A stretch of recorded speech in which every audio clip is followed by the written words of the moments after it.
একের পর এক সাফল্যে সোনালি সময় কাটাচ্ছে আর্জেন্টাইন ফুটবল। টানা দুটি কোপা আমেরিকা এবং মাঝে একটি বিশ্বকাপ জয়, যা তাদের দীর্ঘ ৩.৫ দশক বিশ্ব চ্যাম্পিয়ন হতে না পারার আক্ষেপ ঘুচিয়েছে। তবে এবার তাদের কঠিন সময় পেরোতে হবে। দেখাতে হবে লিওনেল মেসি ও আনহেল ডি মারিয়াদের ছাড়াই সাফল্যে ধরে রাখা সামর্থ্য। ২০২৬ বিশ্বকাপ বাছাই পর্বের ২ ম্যাচের জন্য সোমবার স্কোয়াড ঘোষণা করেছেন কোচ লিওনেল স্ক্যালোনি।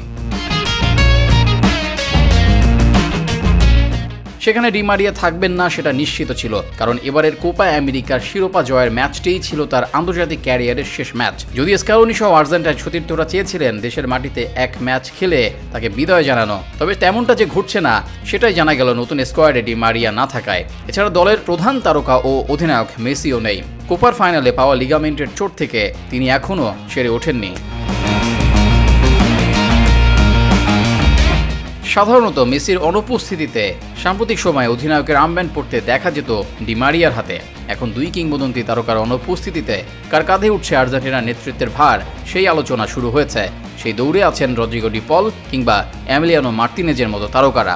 আগামী ৫ সেপ্টেম্বর বুয়েন্স আয়ার্সে চিলির বিপক্ষে বাছাইয়ে নিজেদের সপ্তম ম্যাচ খেলবে আর্জেন্টিনা।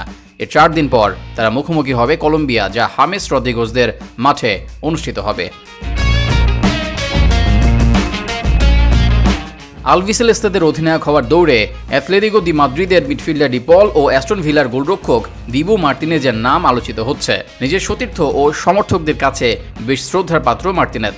তার ব্যক্তিত্ব ও নেতৃত্ব নেওয়ার ক্ষেত্রে ভূমিকা রাখতে পারে, তবে ডি পলের সম্ভাবনা কিছুটা বেশি। অন্য কেউ অধিনায়ক থাকলেও সাধারণত রেফারির আশপাশে কিংবা দলের পক্ষে কোনো দাবি নিয়ে ছুটতে দেখা যায় এই মিডফিল্ডারকে। তবে তাদের চেয়েও জাতীয় দলে অভিজ্ঞ ফুটবলার নিকোলাস তালিয়াফিকো। এর আগে তিনি জাতীয় দলকে ৪ বার নেতৃত্ব দিয়েছেন। গুয়েতেমালা ও কলম্বিয়ার বিপক্ষে ২০১৮ রাশিয়া বিশ্বকাপের পর থেকে এই মিডফিল্ডার আর্জেন্টিনার প্রায় নিয়মিত মুখ। একই সময়ে প্রায় প্রতিটি ম্যাচে ছিলেন ডি পলও। এছাড়া নেতৃত্বের বিবেচনায় আছেন জার্মান পেজ্জেলা এবং নিকোলাস ওতামেন্দি।